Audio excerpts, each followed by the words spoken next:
सभी बेरोजगार लोगों को नमस्कार। कोई पढ़ाई लिखाई पर बात होगी नहीं, क्योंकि पढ़ाई लिखाई करने से कोई फायदा है नहीं। पढ़ाई लिखाई करा के ही क्या करेंगे जब आपको रोजी रोटी हो ही नहीं सकता आपके पढ़ाई लिखाई से। समस्या इस बात की है हमारे देश में कि मोदी जी केवल अपने मन की बात करते हैं, कभी इस जनता के भी मन की बात सुन लिया कीजिए। बहुत बार मन की बात हम लोग सुन चुके हैं, परेशान हो गए हैं। भैया बेरोजगारी इतनी बड़ी हो गई है, इतनी बड़ी हो गई, इतनी ज़्यादा बेरोजगारी हो गई है कि ज़रा सोच के देखिए कि एक पढ़ा लिखा व्यक्ति जो ग्रुप डी के लिए, जो कि बीएससी कर चुका है, बीए कर चुका है, एमए कर चुका है, पीएचडी कर चुका है, ग्रुप डी के लिए फॉर्म भरता है और 2.5 करोड़ विद्यार्थी फॉर्म भरता है। भैया सोचने वाली बात है। मोदी जी 2.5 करोड़ जनसंख्या युवाओं का कम नहीं होता है। 2.5 करोड़ है तो उसके माँ बाप भी जोड़ लीजिए, भाई बहन जोड़ लीजिए, और वो युवा है तो उस पर उसके परिवार का निगाह टिका हुआ है, उससे एक आस जुड़ा हुआ है उस परिवार का। प्लीज आपसे हाथ जोड़कर विनती है हमारी। अब कहिएगा कि अब पगला काहे गया है, लोग कहेंगे कुछ नेता लोग, देखो हमारा कोई पार्टी या पॉलिटिक्स से कोई मतलब नहीं है। जैसा बीजेपी वैसा ही कांग्रेस, वैसा ही आरजेडी, वैसा ही जदयू, सबका हाल वही है। अगर कांग्रेस का हाल बेकार नहीं होता तो बीजेपी नहीं आता, और आरजेडी का बुरा हाल नहीं होता तो जदयू नहीं आता। सबका यही समस्या है। मुझे किसी पार्टी से मतलब नहीं है, लेकिन मुझे अपने आदरणीय प्रधानमंत्री नरेंद्र मोदी जी से मतलब है। ये छात्र ने आपको बनाया है, ये छात्र ने आपको जिताया है, और केवल आपको अपने मन की बात करने के लिए प्रधानमंत्री नहीं बनाया था। कहेंगे कि तुम्हारा क्या जाता है भैया, तो आपको पता है जब आप देश के खातिर अगर कोई भी चीज युवाओं से आप कहते हैं कि भाई योगदान करो। अभी कोरोना वायरस के समय सब लोगों ने आपका योगदान किया, मैंने भी किया, 1 लाख रुपए डोनेट किया था। मेरा अधिकार बनता है कि मैं आपसे सवाल पूछूं। मीडिया वाले आपसे नहीं पूछेंगे, क्योंकि मीडिया वाले आपके हिसाब से चलते हैं। मीडिया वाले वही चीज दिखाते हैं जो लोगों को देखने में मजा आता है, लेकिन बेरोजगारी पर कोई बात नहीं करेगा। व्यू नहीं होंगे इसलिए बेरोजगारी पर बात नहीं होगा। उसको चर्चा केवल चाहिए कि रिया चक्रवर्ती किसके साथ आज घूम रही है, कल कहां सोई थी, परसों कहां सोएगी। रिया चक्रवर्ती के बारे में ही केवल चर्चा होगा। लोगों को मजा आता है, उस पर व्यू होता है तो वीडियो उसी पर बनता है, उसी पर लोग चर्चा करते हैं, क्योंकि चैनल का टीआरपी बढ़ते रहे। और ये मजबूरी है हमारी कि एडुकेशन चैनल वाले अब पढ़ाई न करवा के ये सब चीजें पर उतर गए हैं।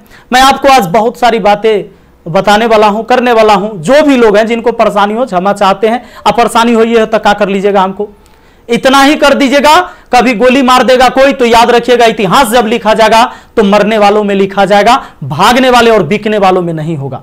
सीधी सी बात है। अब ये बेरोजगारी की आलम यह है भैया कि अब आपको बता देते हैं, पढ़े लिखे लोग 2.5 करोड़ स्टूडेंट जो रेलवे का फॉर्म भरता है, जिसमें 500 रुपए सरकार लेती है।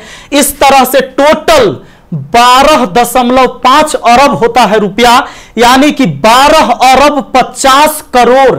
बात समझ में आ रहा है? हमें समझ में आ रहा है, क्योंकि मैथ का मैं टीचर हूं तो मुझे समझ में आता है।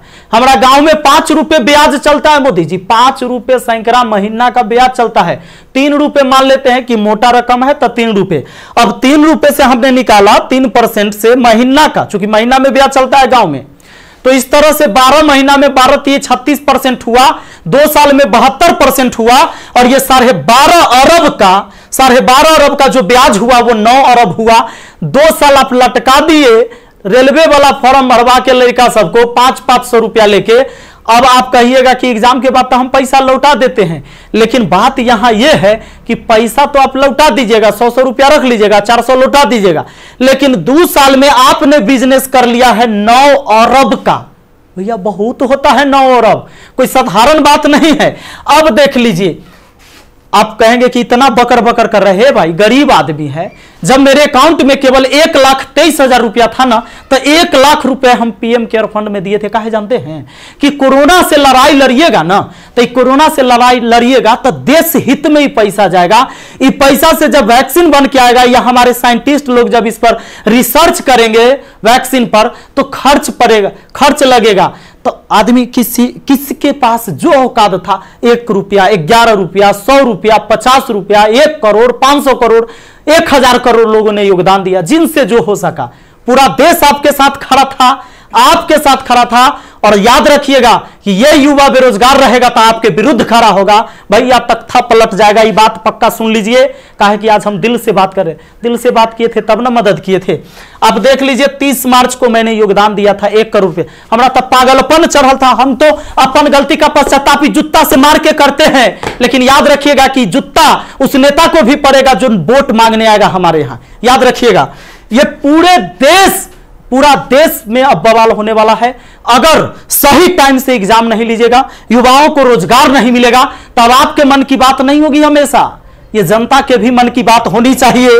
यहां पर आप नहीं, आपको पता चले तो जिन लोगों को बुरा लगता होगा सर्च कर लीजिएगा, प्रधानमंत्री राहत कोष में 1 लाख रुपए का योगदान दिया, मैथ मस्ती लिखिएगा, ये लाइन लिखिएगा, मैथ मस्ती लिखिएगा, जरूर आ जाएगा, आपको पता चल जाएगा। हमारा घर भी करकट का है और फिर भी अकाउंट में 1,23,000 था, 1 लाख रुपया डोनेट किए थे ताकि हमारे देश में खुशहाली आए और इस कोरोना वायरस से हमारा देश लड़े। ए भाई, वो बच्चा के पैसा दिया हुआ है, जो हम पढ़ाते हैं ना, वो वीडियो देखता है ना, वो व्यू होता है, उसे पैसा आता है, वो पैसा हम आपको दिए थे। पाप लगेगा ना, तो तनी ध्यान दीजिए यहां पर।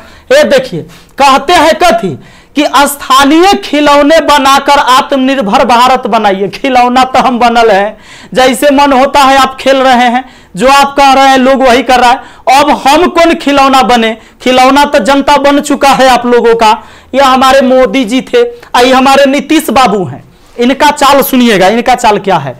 अभी जब चुनाव आने वाला है तो बिहार पुलिस के बहाली निकाल देंगे, बिहार पुलिस के बहाली निकाल देंगे तो भारी संख्या में एग्जाम को करवा लेंगे, रिजल्ट नहीं देंगे।